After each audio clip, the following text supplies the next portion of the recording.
During this time, this period of my dad being sick and me being in the hospital, he became a changed man. And the night before he passed, I'm just throwing this in there that nobody's too far from God and too far from the gospel to be changed, even though he kind of lived his whole life as like a serial criminal.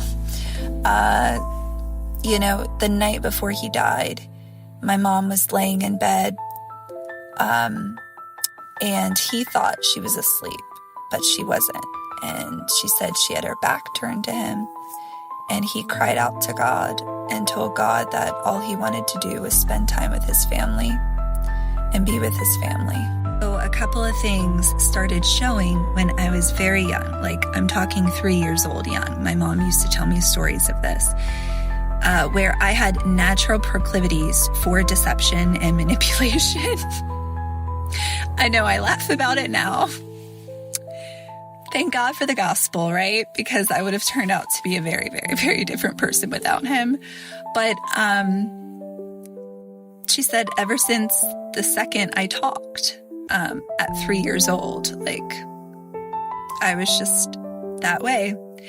And some of my family members used to say, oh, you're just like your dad. You're just like your father. So thankful. I did not ever struggle with alcoholism. I never really liked alcohol too much.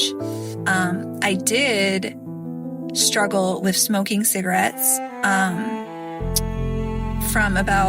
before I was 18, I would get cigarettes from like my best friend. Her mom smoked, so we had easy access to cigarettes.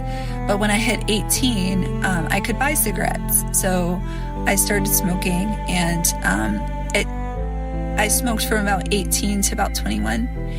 And during this time, it was a very like ritualistic thing for me. I know that sounds kind of odd, but like the whole act of packing cigarettes and smoking them and blowing the smoke and all of those things just like had such a big hold on me. And there were times when I thought about like my dad and my grandma. They had died of lung cancer. Like, oh God, is that going to affect me too? Because I'm now smoking.